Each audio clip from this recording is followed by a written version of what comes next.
ನಮ್ಮ ಗುರುಗಳಾದ ಅಂದ್ರೆ ಬ್ರಹ್ಮಯ್ಯ ಸ್ವಾಮಿಗಳು ದುರ್ಗಮ್ಮನ ಗುಡಿಯಲ್ಲಿ ದುರ್ಗಮ್ಮನಿಗೆ ದಿನನಿತ್ಯ ರುದ್ರಾಭಿಷೇಕ ಮಾಡಿ ಅಮ್ಮನಿಗೆ ಈ ರೀತಿ ಮಾಡ್ಬಿಟ್ಟಲ್ಲಮ್ಮ ಗುಡಿಗೆ ಕೆಟ್ಟ ಹೆಸರು ತಂದ್ಬಿಟ್ಟಲ್ಲಮ್ಮ ಇದು ಬೇಗನೆ ಆದಷ್ಟು ಪರಿಹಾರ ಮಾಡಮ್ಮ ಅಂತ ದಿನನಿತ್ಯ ಆರಾಧನೆ ಮಾಡ್ತಿದ್ರು.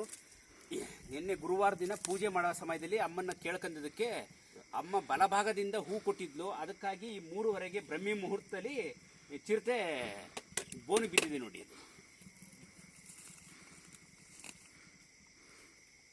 ಅಷ್ಟೇ ಇರಿ ಸುಮ್ಮನೆ. ಹಬ್ಬ ರಾಮಕೃಷ್ಣ ಬಂದ ಫೋಟೋ ತೆಗೆದು ಸುಮ್ಮನೆ ಏತಾತ ಅಲ್ಲಂದಕ್ಕೊಂದು ಹೋಗು ಅಬ್ಬು ಹಿಂಗೆ ಕಾಣೋದಿಲ್ಲ ಹಿಂಗೆ ಹೋಗು ಅಲ್ಲಿ ಪಡ್ಸನ್ ಬಾಬಾ ಪಡ್ಸನ್ ದಾರಿ ಬ್ಯಾಟ್ರಿ ಬಿಡ್ರಿ ಬ್ಯಾಟ್ರಿ ಬಿಡ್ರಿ ಕ್ಲೀನಾಗಿ ಕಾಣ. ಹಾಂ ಈಗಿನ ಮಸ್ತ್ ಆನೆಗುಂದಿ ದುರ್ಗಮ್ಮ ಆದಿಪರಾಶಕ್ತಿ ದುರ್ಗಮ್ಮನ ಗುಡಿ, ವಾಲಿ ಪರ್ವತ, ಮೇಗೂಟ. ಶ್ರೀ ಆದಿಶಕ್ತಿ ದುರ್ಗಾದೇವಿ ದೇವಸ್ಥಾನ, ಆನೆಗುಂದಿ, ಕಿಷ್ಕಿಂಧ ಕ್ಷೇತ್ರ, ಆನೆಗುಂದಿ.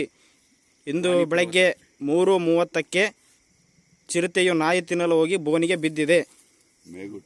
ಮೇಲ್ಕೋಟೆ, ಕಿಷ್ಕಿಂಧ ಕ್ಷೇತ್ರ, ಆನೆಗುಂದಿ.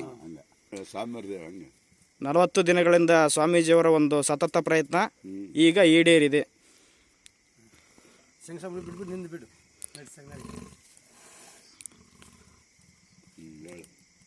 ಏನನ್ ಸರ್ ಹೇಳ್ರಿ. ಸ್ವಾಮಿಯರು 40 ದಿನದಿಂದ ನಿಷ್ಠೆಯಿಂದ ಅಮ್ಮನ ಪೂಜೆ ಮಾಡ್ತಾ ಇದ್ರು. ಅತಿ ಹೆಚ್ಚಾಗಿ ಗುರುವಾರ ದಿನ ಸಂಜೆ ಪೂಜೆ ಮಾಡೋ ಸಮಯದಲ್ಲಿ ಅಮ್ಮನನ್ನು ದೇವಿಯನ್ನು ಸ್ವಾಮಿಯರು ಕೇಳ್ಕೊಂಡಾಗ ಬಲಭಾಗದಿಂದ ನಿನಗೆ ವರವನ್ನು ಕೊಟ್ಲು, ಅಂದರೆ ಚಿರತೆ ಬೀಳುತ್ತೆ ಅಂತ ಸಿಗ್ನಲ್ ಕೊಟ್ಲು. ಅದು ಬಂದು ಸ್ವಾಮಿಯರು ನಮಗೆಲ್ಲ ಹೇಳಿದ್ರು, ನಮಗೆ ಸಂತೋಷವಾಗಿತ್ತು. ಬೆಳಿಗ್ಗೆ 3:30ಕ್ಕೆ ಬ್ರಹ್ಮಿ ಮುಹೂರ್ತದಲ್ಲಿ, ಅಂದರೆ ವಾಲಿ ಪರ್ವತ, ಆದಿಶಕ್ತಿ, ಮೇಲುಕೋಟೆ ಇದು ಪರ್ವತದಲ್ಲಿ ಚಿರತೆ ಬೋನಿ ಬಿದ್ದಿದೆ. ಅಂದರೆ ಯಾವ ಚಿರತೆ ಅಂತ ಅವತ್ತು ಹುಡುಗನ ತಿಂದೋಗಿ ಚಿರತೆನೆ ಅಂತ ಕನ್ಫರ್ಮ್ ಆಗಿದೆ. ಕನ್ಫರ್ಮ್ ಅಂದರೆ ಜನ ಗೊತ್ತಾಗ್ಬಿಡುತ್ತೆ.